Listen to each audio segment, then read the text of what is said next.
প্রিয় দর্শক, কেমন আছেন? আশা করছি ভালো আছেন। ফুটবল বিশ্বকাপ চলছে, সারা পৃথিবীর মানুষ ফুটবল খেলা দেখছে। আমাদের দেশে এটা নিয়ে বিশিষ্ট ইসলামী বক্তাগণ নানান কথা বলছেন ফুটবল খেলার বিরুদ্ধে, খেলাধুলার বিরুদ্ধেই বলে থাকেন মূলত।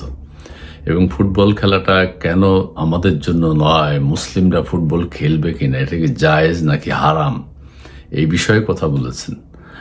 এখন সম্প্রতি ডাক্তার জাকির নায়েক সাহেব তিনিও কথা বলেছেন। তিনি বলেছেন ফুটবল খেলা হারাম নাকি জায়েজ, জানালেন ডক্টর জাকির নায়েক। তা আমি এটা পড়েছি, এটা আমি পড়ে শোনাবো আপনাদেরকে। এটার মধ্যে উনিও কোনো কথা বলেন নাই। উনি সৌদি আরবের একজন শায়েখের কথা বলেছেন, রেফারেন্স টেনেছেন হাদিস কোরআনের, আমাদের পবিত্র কোরআন এবং হাদিসের আলোকে। জাকির নায়েক সাহেবও কিছু বলেন নাই, কারণ সেখানে তো কোনো কিছু উল্লেখ নেই, সেইভাবে উল্লেখ নেই, সরাসরি কোনো ফুটবল খেলা নিয়ে কোনো কথা নেই। জাকির নায়েক সাহেব সৌদি আরবের ওই শায়কের রেফারেন্স দিয়েছেন। আমাদের দেশে আমাদের বিশিষ্ট ইসলামী বক্তাগণ, বিশেষ করে আহমদুল্লাহ হুজুর, রফিকুল্লাহ হুজুর, আরও যারা আছেন, অনেকেই এটাকে নাজায়েজ, হারাম হারাম, জাহান্নামী যারা খেলা দেখে, সতর ঢাকা হয় না, রান দেখা যায়। আহমদুল্লাহ হুজুর সাহেব বলেছে, তো রান দেখা গেলে কি হয়েছে, কি হয়, কেন হারাম? শরীর স্বাস্থ্য ভালো রাখে এই ফুটবল। সারা পৃথিবীতে ব্যবসা বাণিজ্য হয়, আমাদের দেশে জার্সি কেনা হয়, বেচা হয়, আমাদের দেশের দোকানগুলোতে কাপড় বিক্রি হচ্ছে, আমাদের দেশের ছেলেমেয়েরা ফ্ল্যাগ উড়াচ্ছে, জার্সি পরছে, পড়ুক। গার্মেন্টসগুলো কাজ করছে, ব্যবসা হচ্ছে, টাকা পয়সা আদান প্রদান হচ্ছে। এখন আহমদুল্লাহ হুজুররা যদি একটা কাজ করেন, যেসব ফ্ল্যাগ বানাবে, ফ্ল্যাগগুলোর পরবর্তীতে নিয়ে বিশ্বকাপ খেলা শেষ হওয়ার পরে এগুলো দিয়ে গরিব দুঃখীর জন্য জামা বানিয়ে ওনারা বিতরণ করুক। ফুটবল খেলা তো গরিব দুঃখীকে হেল্প করার জন্য না, হেল্প করে, নানানভাবে করে, সেই দিকে আমি যাব না, কিন্তু এটা একটা আনন্দের জন্য করা হয়। ফুটবল খেলাধুলা, শরীর চর্চা, শারীরিক উন্নতি, মানসিক উন্নতির জন্য। হ্যাঁ, এর মধ্যে যদি কেউ বলে যে ওই টাকাগুলো গরিব দুঃখীকে দেওয়া হয় না, এটা তো গরিব দুঃখীকে এই টাকা দেওয়ার জন্য নয়, গরিব দুঃখীকে দেওয়ার জন্য অন্যান্য ফান্ড আছে। আর এখন যদি আপনাদের মনে হয় আহমদুল্লাহ হুজুর সাহেব সহ আরো যারা আছেন, আবু তোহা, আদনান, আপনারা এই ফ্ল্যাগগুলো খুলে গরিব দুঃখীকে জামা বানিয়ে দেন, ঠিক আছে? আচ্ছা, জাকির নায়েক সাহেব কি বলেছেন আমি একটু পড়ে শোনাই। ফুটবল খেলা হারাম নাকি জায়েজ জানালেন ডাক্তার জাকির নায়েক। ইত্তেফাকে এসছে, ঠিক আছে। বিশ্বের অন্যতম জনপ্রিয় খেলা ফুটবল, কোটি কোটি মানুষ এই খেলার সঙ্গে জড়িত থাকলেও ফুটবল খেলা ইসলামে বৈধ কি না, এই প্রশ্ন মুসলিম সমাজে দীর্ঘদিনের আলোচনার বিষয়। অযথা একটা জিনিস, অনেকে বলছেন অযথা এটা নিয়ে আলোচনা করে, এটা ওভারলোক করলো। ছেলেমেয়েরা খেলছে, বিশ্ব ফুটবল যারা খেলছে তারা তো আর সবাই মুসলিম না। আর সবাই মুসলিম হইলেও, মুসলিম 12টা দেশ, এবার 12-13টা দেশ অংশগ্রহণ করেছে, 10-12টা দেশ বিশ্বকাপ ফুটবল খেলায়। তারা কি ইসলাম সম্পর্কে জানে না? সৌদি আরবে যে শায়ক ফতুয়া দিয়েছেন, সেই ফতুয়া কি সৌদি আরবের ছেলেমেয়েরা মানে? তারা তো ফুটবলই খেলে হাফ প্যান্ট পরে, ফুটবল খেলার নিয়মই তাই। আর আরেকটা কথা এখানে বলা, আমি বলছি, আস্তে আস্তে বলছি। এইসব বিষয়ে অফিসিয়াল ইউটিউব চ্যানেলে এক বক্তব্যে আন্তর্জাতিক খ্যাতিসম্পন্ন ইসলামী বক্তা ডাক্তার জাকির নায়েক ফুটবল খেলার সাধারণ বিধান এবং পেশাদার ফুটবলের শরীয়ত দিক নিয়ে আলোচনা করেন। আহামরি কোনো কথা তিনি বলেন না, আমি পড়ে শোনাচ্ছি।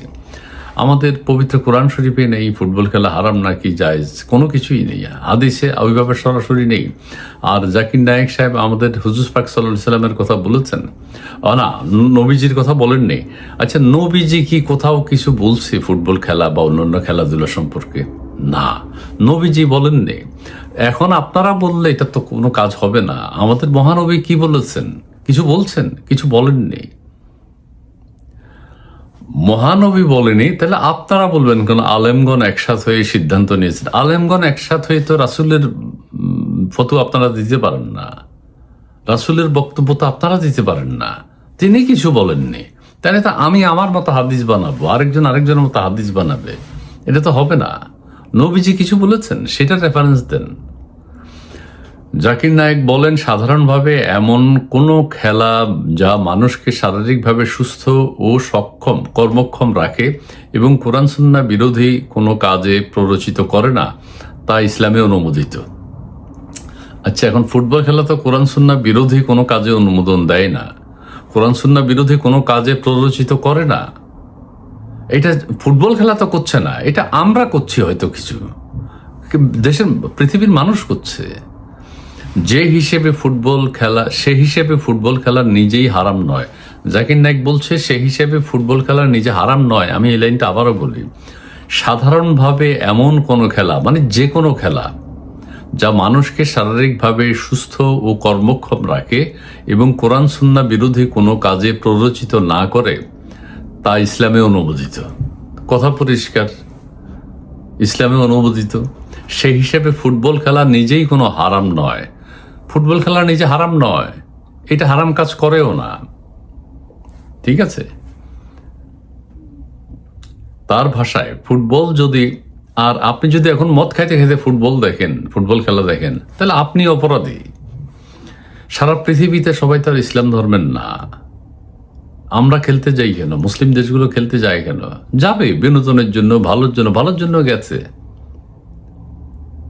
শরীর স্বাস্থ্য ভালো রাখে। জাকির নায়েকের কথা মতো, তার ভাষায় ফুটবল যদি আপনাকে ফিট ও সুস্থ রাখতে সাহায্য করে এবং কোরআন সুন্নাহ বিরোধী কোনো কাজের কারণ না হয়, তবে ফুটবল খেলা হারাম নয়। জাকির নায়েক বলছে আপনাকে যদি ফিট রাখে, ভালো রাখে, কোরআন সুন্নাহ বিরোধী কোনো কাজ না করে, কাজের কারণ না হয়, কোরআন সুন্নাহ বিরোধী কোনো কাজের কারণ না হয়, তবে ফুটবল খেলা হারাম নয়। ফুটবল খেলা তো কোরআন সুন্নাহর কোনো বিরোধী কোনো কাজের কারণ নয়। এখন আপনি বলবেন হয়তো জার্সি পরে, জার্সি পরলে তো কি ফুটবল খেলা নিয়মেই হাফ প্যান্ট পরে 2-4 ইঞ্চি দেখা যায়। মোজাটা এখন অনেক লম্বা, প্যান্টগুলো, শর্ট প্যান্টগুলো লম্বা লম্বা।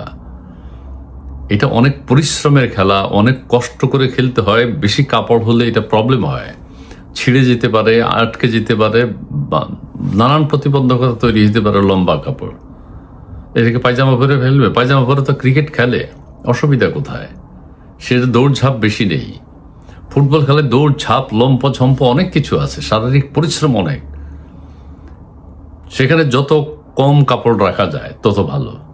জার্সি পরে একদম ফিট, শর্ট প্যান্ট পরে পড়তে হয়। ফুটবল যদি আপনাকে ফিট ও সুস্থ থাকতে সাহায্য করে এবং কোরআন সুন্নাহ বিরোধী কোনো কাজের কারণ না হয়, তবে ফুটবল খেলা হারাম নয়, মানে জায়েজ। সরাসরি বলছে না, জায়েজ। তবে পেশা হিসেবে ফুটবল খেলার বিষয়ে আলেমদের ভিন্নমত রয়েছে বলে তিনি উল্লেখ করেন। এখন আলেমদের ভিন্নমত থাকলে তো ভাই হবে না। আমাদের মহানবী কিছু বলেছেন কিনা? আমাদের নবীজি কিছু বলেছেন? নবীজি কিছু বলেননি।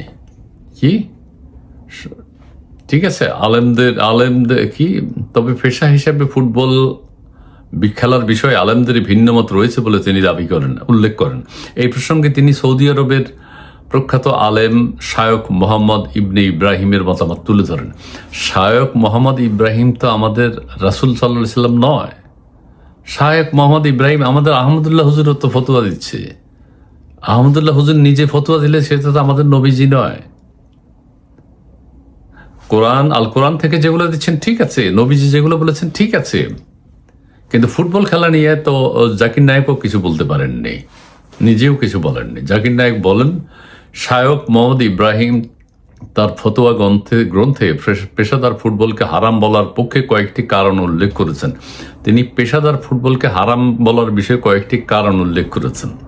বলি আমি, ফুটবল খেলা শুধু মুসলিমদের খেলা নয়, এর মধ্যে রয়েছে খেলোয়াড়দের সতর রক্ষা করার বিষয়টি উপেক্ষিত হওয়ার আশঙ্কা, জামাতে নামাজ আদায়ের বিঘ্ন সৃষ্টি, দলাদলি ও বিরোধের পরিবেশ তৈরি, খেলায় গুরুতর আঘাতের ঝুঁকি এবং আন্তর্জাতিক সফরের সময় বিভিন্ন হারাম কাজে জড়িয়ে পড়ার সম্ভাবনা। এগুলো কোনো কারণ হইল?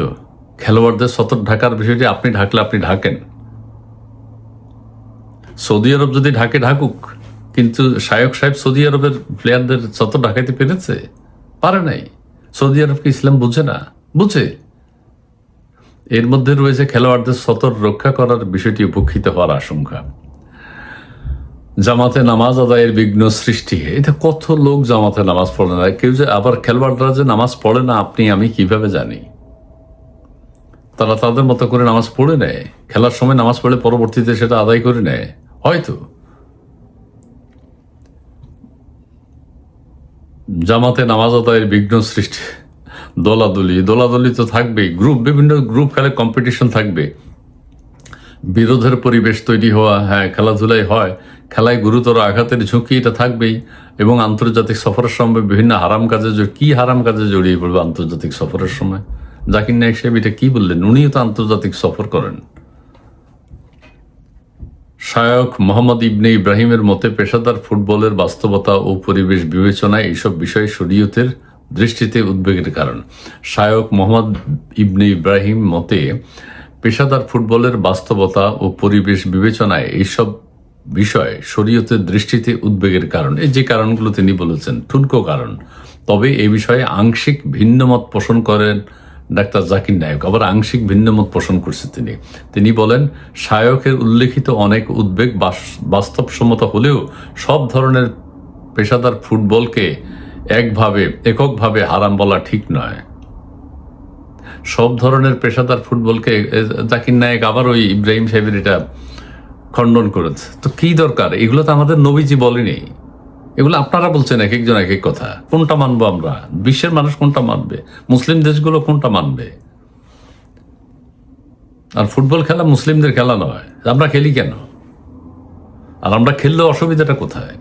শরীর স্বাস্থ্য যদি ফিট থাকে, ডাক্তার জাকির নায়েক যেটা বলেছে, ব্যাখ্যা। এখন এগুলো তো কি করব? যে শরীর স্বাস্থ্য যদি ভালো রাখে কোনো খেলাই না জায়েজ নয়। বিশ্বকাপ বা ইউরোপীয় শীর্ষ পর্যায়ের প্রতিযোগিতার মতো উচ্চস্তরের পেশাদার ফুটবলের ক্ষেত্রে এইসব আপত্তি অনেকগুলো প্রযোজ্য হতে পারে। এইসব আপত্তির অনেকগুলো প্রযোজ্য, কিন্তু সব পর্যায়ের ফুটবলকে একই মানদণ্ডে বিচার করা উচিত নয়। এই নানান মতভেদ তাদের মধ্যেই আছে। যেহেতু আমাদের নবীজি কোনো কথা বলেননি, কাজেই এগুলো মানা ঠিক হবে না।